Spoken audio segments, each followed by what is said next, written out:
सुप्रभात बच्चों, आज हम आपकी पाठ्य पुस्तक हिंदी के पाठ 5 का अध्ययन करेंगे, जिसका शीर्षक है संज्ञा। तो चलिए पाठ को पढ़ते हैं और जानते हैं संज्ञा के विषय में। संज्ञा क्या होती है, किस प्रकार से व्याकरण के अंतर्गत हम संज्ञा का प्रयोग करते हैं। पाठ को पढ़ते हैं, जानते हैं सभी बातें विस्तार पूर्वक। पाठ 5 संज्ञा। आंचल दिल्ली में रहती है, उसके घर के पास एक बगीचा है। वह अपने भाई प्रकाश के साथ रोज वहां जाती है। वहां आम के वृक्ष और फूलों के पौधे हैं। वहां वे गेंद बल्ला खेलते हैं। खेल में कोई बेईमानी नहीं करता। तो बच्चों, हमने बहुत सारे वाक्यों को पढ़ा और उनमें बहुत सारे रंगीन छपे हुए शब्द भी हैं। उपरोक्त अनुच्छेद में रंगीन शब्द किसी व्यक्ति, स्थान, वस्तु एवं भाव के नाम है। ये नाम ही संज्ञा है। हमने जो बच्चों भी बहुत सारे वाक्य पढ़े थे जो कि एक साथ लिखे हुए थे, यानी कि एक अनुच्छेद के रूप में हमने जो रंगीन शब्द पढ़े हैं वो किसी व्यक्ति का नाम है, वस्तु का नाम है, स्थान का नाम है या फिर भाव का नाम है। इन्हीं नामों को व्याकरण में संज्ञा कहा जाता है। हमने कौन कौन से नाम पढ़े? आंचल, दिल्ली, घर, बगीचा, भाई प्रकाश, आम, वृक्ष, फूलों, पौधे, गेंद बल्ला। तो ये सभी किसी ना किसी चीज के नाम है, चाहे वो व्यक्ति का नाम हो, वस्तु का नाम हो, स्थान का नाम हो या फिर भाव का नाम हो। तो ये सब संज्ञा हैं। व्याकरण में जो भी नाम होते हैं बच्चों, वो संज्ञा कहे जाते हैं। किसी व्यक्ति, प्राणी, वस्तु, स्थान अथवा भाव के नाम को संज्ञा कहते हैं। ये है हमारी संज्ञा की परिभाषा। अब आते हैं संज्ञा के प्रकार, यानी कि संज्ञा कितने प्रकार की होती है। संज्ञा के 3 भेद होते हैं, 3 प्रकार होते हैं बच्चों संज्ञा के। कौन कौन से? व्यक्तिवाचक संज्ञा, जातिवाचक संज्ञा तथा तीसरी कौन सी है? भाववाचक संज्ञा। ये 3 भेद है। कौन कौन से? व्यक्तिवाचक, जातिवाचक और भाववाचक। सबसे पहले पढ़ते हैं व्यक्तिवाचक संज्ञा क्या होती है। व्यक्तिवाचक संज्ञा, जो संज्ञा शब्द किसी विशेष व्यक्ति, वस्तु अथवा स्थान आदि के नाम का बोध कराते हैं, उन्हें व्यक्तिवाचक संज्ञा कहते हैं। जैसे, तो बच्चों, जो हमें किसी विशेष व्यक्ति के नाम का, वस्तु के नाम का या स्थान के नाम का बोध कराएं, ऐसे शब्द व्यक्तिवाचक संज्ञा होते हैं। उदाहरण है, अमित लकड़ी काट रहा है, एक व्यक्ति का नाम है। रामायण एक धार्मिक ग्रंथ है, ये एक विशेष पुस्तक का नाम हो गया। कोणार्क सूर्य मंदिर ओडिशा में है, तो एक मंदिर का नाम हो गया। ठीक है, तो उपरोक्त वाक्यों में प्रयुक्त रंगीन शब्द व्यक्तिवाचक संज्ञा है, क्योंकि किसी विशेष व्यक्ति, वस्तु या स्थान के नाम को बता रहे हैं। अब आते हैं कुछ अन्य व्यक्तिवाचक संज्ञाएं। कुछ और उदाहरण, बाल गंगाधर तिलक, गीता, हवा महल, नरेंद्र मोदी, गंगा आदि। ये अन्य उदाहरण हो गए हमारे व्यक्तिवाचक संज्ञा के। अब आते हैं जातिवाचक संज्ञा, जो संज्ञा शब्द किसी प्राणी, वस्तु अथवा स्थान की संपूर्ण जाति का बोध कराते हैं, उन्हें जातिवाचक संज्ञा कहते हैं। तो बच्चों, ऐसे शब्दों को जातिवाचक संज्ञा कहा जाएगा जो कि किसी भी प्राणी की, किसी भी वस्तु की या फिर किसी स्थान की पूरी जाति का बोध करा रहे हैं। ये एक चीज से संबंधित नहीं होते, ये संपूर्ण जाति से संबंधित होते हैं। उदाहरण, लड़कियां नृत्य कर रही हैं, तो लड़कियों की पूरी जाति का पता चल रहा है। भैंस दूध देती है, तो भैंसों के बारे में, पूरी भैंस जाति का, कि सारी भैंसें ही दूध देती है। पक्षी पिंजरे में कैद है, तो पक्षियों की जाति के बारे में। उपरोक्त वाक्यों में प्रयुक्त रंगीन शब्द जातिवाचक संज्ञाएं हैं। संज्ञा है क्योंकि ये पूरी जाति से संबंधित है, जैसे लड़कियां, भैंस, पक्षी, तो पूरी जाति का बोध करा रहे हैं। तो ये जातिवाचक हो गए। और कुछ अन्य उदाहरण भी देख लेते हैं। कुछ अन्य जातिवाचक संज्ञाएं, महिला, कुत्ता, शिक्षक, मंदिर, टोकरी आदि। तो बच्चों, जो ये महिला हो गया, कुत्ता हो गया, शिक्षक हो गया, मंदिर हो गया, टोकरी, ये किसी एक व्यक्ति वस्तु से संबंधित नहीं है, पूरी जाति से संबंधित है। सभी स्त्रियों को महिला कहा जाएगा, ऐसे ही सभी कुत्तों को कुत्ता ही कहा जाएगा।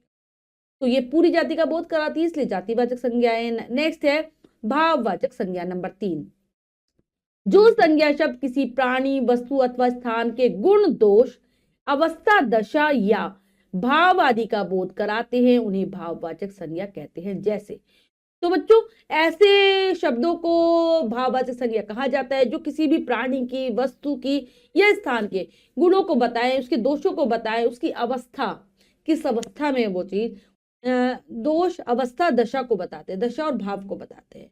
वो है क्या? भाववाचक संज्ञाएं हैं। उदाहरण पढ़ते हैं, फूलों में सुगंध होती है, तो सुगंध क्या है? फूल के अंदर का भाव हो गया। शहद में मिठास होती है, तो मिठास क्या है? शहद का एक गुण है। माँ ममता का भंडार होती है, तो माँ का क्या है, ये ममता एक गुण है।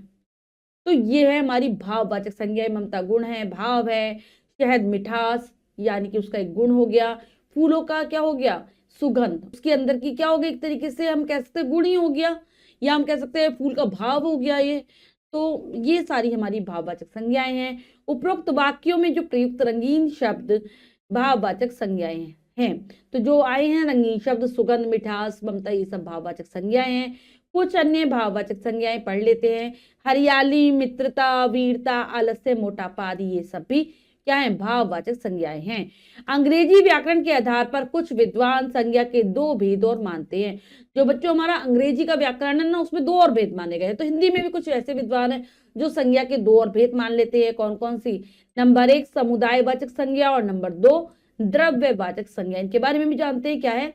समुदायवाचक संज्ञा, जो संज्ञा शब्द किसी व्यक्ति, प्राणी अथवा वस्तु के समूह या समुदाय का बोध कराते हैं, उन्हें समुदायवाचक संज्ञा कहते हैं। जैसे, तो ऐसे संज्ञा शब्दों को समुदायवाचक संज्ञा कहा जाएगा बच्चों, जो कि किसी भी व्यक्ति की, प्राणी की, वस्तु की पूरे समूह से संबंधित हो, समूह समुदाय का बोध करा रहे हो। जैसे गायों का झुंड घास खा रहा है, तो झुंड गायों का समूह हो गया।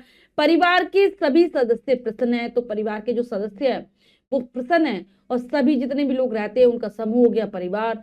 बाजार में बहुत भीड़ है, तो लोगों का समूह भीड़। तो उपरोक्त वाक्यों में प्रयुक्त रंगीन शब्द समुदायवाचक संज्ञा हैं। कुछ अन्य उदाहरण है इसके भी, कक्षा, गुच्छा, दल, सभा, सेना आदि। अब आते हैं द्रव्यवाचक संज्ञा, जो संज्ञा शब्द किसी द्रव्य पदार्थ अथवा धातु का बोध कराते हैं, उन्हें द्रव्यवाचक संज्ञा कहते हैं। जैसे, तो ऐसे संज्ञा शब्दों को बच्चों द्रव्यवाचक संज्ञा कहा जाएगा, तो जो कि किसी द्रव्य पदार्थ धातु का बोध कराए, या धातु का। जैसे कि उदाहरण के, दूध बहुत गर्म है, तो दूध क्या हो गया, द्रव्य पदार्थ हो गया। यह दरवाजा लोहे का है, तो लोहा क्या हो गया, धातु हो गई। मुझे शरबत पीना है, शरबत क्या हो गया, एक द्रव्य हो गया। तो उपरोक्त वाक्यों में प्रयुक्त रंगीन शब्द द्रव्यवाचक संज्ञा हैं। तो ये सारी द्रव्यवाचक संज्ञा हैं। जो हमने जो भी सीखा है उसको दोहरा लेते एक बार। हमने सीखा के अंतर्गत किसी व्यक्ति, प्राणी, वस्तु, स्थान अथवा भाव के नाम को संज्ञा कहते हैं। संज्ञा के 3 भेद होते हैं, व्यक्तिवाचक संज्ञा, जातिवाचक संज्ञा और भाववाचक संज्ञा। जो संज्ञा शब्द किसी विशेष व्यक्ति, वस्तु अथवा स्थान आदि के नाम का बोध कराते हैं, उन्हें व्यक्तिवाचक संज्ञा कहते हैं, जो कि किसी विशेष व्यक्ति, वस्तु अथवा स्थान का नाम हो। जो शब्द किसी प्राणी, वस्तु अथवा स्थान की संपूर्ण जाति का बोध कराते हैं, उन्हें जातिवाचक संज्ञा कहते हैं। तो प्राणी, वस्तु, स्थान की पूरी जाति से संबंधित है, जातिवाचक संज्ञा। जो शब्द किसी प्राणी, वस्तु, स्थान के गुण, दोष, अवस्था, दशा या भाव आदि का बोध कराते हैं, उन्हें भाववाचक संज्ञा कहते हैं। अंग्रेजी व्याकरण के आधार पर कुछ विद्वान संज्ञा के 2 भेद और मानते हैं, समुदायवाचक और द्रव्यवाचक संज्ञा। तो ये बच्चों हमने बहुत अच्छे से समझकर पढ़ लिया है। अब हम अभ्यास कार्य कर लेते हैं। आओ अभ्यास कार्य के अंतर्गत पहला प्रश्न पढ़ते हैं, करने का प्रयास करते हैं। तो बच्चों हमारे यहाँ पर पहला प्रश्न है, सही विकल्प पर सही का चिन्ह लगाइए। प्रश्न में 3 विकल्प है, 2 विकल्प गलत है, 1 विकल्प सही है। हमें सही विकल्प को चुनना है, सही का निशान लगा देना है। करते हैं। संज्ञा के कुल कितने भेद होते हैं? 3, 4, 5। तो कुल कितने भेद हैं संज्ञा के? 3। और अगर अंग्रेजी व्याकरण को आधार मानकर देखें तो हो जाएंगे कुल 5। किसी व्यक्ति, वस्तु अथवा स्थान की संपूर्ण जाति का बोध होता है, जातिवाचक संज्ञा से, व्यक्तिवाचक संज्ञा से, भाववाचक संज्ञा से। तो ये होता है हमें जातिवाचक संज्ञा से। समुदायवाचक संज्ञा शब्द बोध कराते हैं अवस्था का, रूप का, समूह का। तो ये कराते हैं समूह का। इनमें भाववाचक संज्ञा शब्द है मित्रता, शत्रुता, ए एवं बी दोनों। तो यहाँ पर दोनों ही हमारी भाववाचक संज्ञाएं हैं।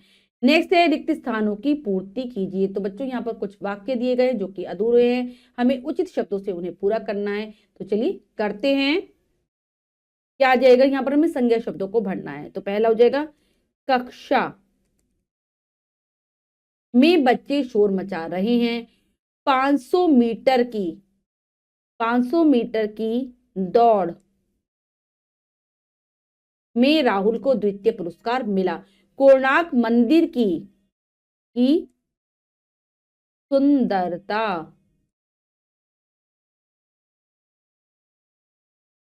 सुंदरता देखकर मैं दंग रह गया। शीला ने मोती, टीला ने मोतियों, मोती हो जाएगा, मोतियों का हार पहना है। नदी का क्या है, नदी का बहाव, का बहाव बहुत तेज है।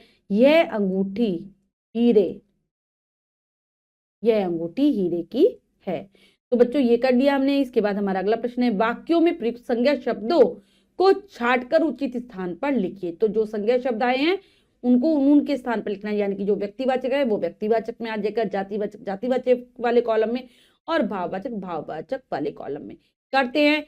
मोहन ने शेर का सामना बड़ी वीरता से किया। तो यहाँ पर क्या क्या, मोहन, शेर और वीरता, ये तीन है। तो मोहन क्या है, नाम है, व्यक्तिवाचक में आ गया ये। शेर हो गया जातिवाचक, और वीरता हो गया भाववाचक। इसके बाद अध्यापिका, शिवम, और यहां पर हो गया डांट। तो यहां पर बच्चों पहला है अध्यापिका, जो कि क्या है, अध्यापिका क्या होगी, जातिवाचक, अध्यापिका। फिर है शिवम, ये नाम है तो ये व्यक्तिवाचक हो गया। फिर है डांट, ये हो गया भाववाचक। अगला वाक्य पढ़ते हैं।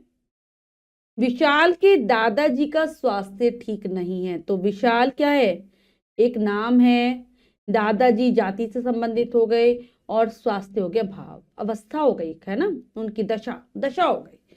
तो यहां पर जो विशाल है ये आ जाएगा व्यक्तिवाचक में, जातिवाचक हो जाएगा दादाजी, और भाववाचक हो जाएगा स्वास्थ्य। स्वास्थ्य उनकी क्या हो गई, एक तरीके से एक दशा हो गई। ठीक है। अब है, पवन को पक्षियों से बहुत लगाव था। तो यहां पर पवन, पक्षी और लगाव, ये तीन है। तो पवन एक नाम है तो ये व्यक्तिवाचक है। पक्षियों, पक्षी की संपूर्ण जाति से संबंधित है तो ये जातिवाचक हो गया। और लगाव ये भाव है मन का, तो ये हो गई भाववाचक संज्ञा। इसके बाद हमारा अगला उदाहरण है, कार्तिक के विद्यालय की सजावट बहुत अच्छी है। तो कार्तिक, विद्यालय और सजावट, ये तीन है इसमें। तो कार्तिक क्या है बच्चों, वो नाम हो जाएगा। ठीक है। नेक्स्ट है विद्यालय, ये हो जाएगा जातिवाचक में आ जाएगा विद्यालय, और सजावट ये क्या हो जाएगी, भाववाचक। ठीक है। तो बच्चों ये कार्य हमने बहुत अच्छे से समझकर पूर्ण कर लिया है। इसके बाद जो भी कार्य दिया गया है वो आपको स्वयं करना है सुंदर अक्षरों में अपनी अभ्यास पुस्तिका में। तो बच्चों आज हमने पाठ के माध्यम से संज्ञा शब्दों को जाना। आशा करती हूँ यह पाठ आपको बहुत अच्छे से समझ आ गया होगा। संज्ञा की परिभाषा याद कर लेंगे। मिलते हैं अगली कक्षा में नए पाठ के साथ, तब तक के लिए स्वस्थ रहिए, प्रसन्न रहिए। धन्यवाद।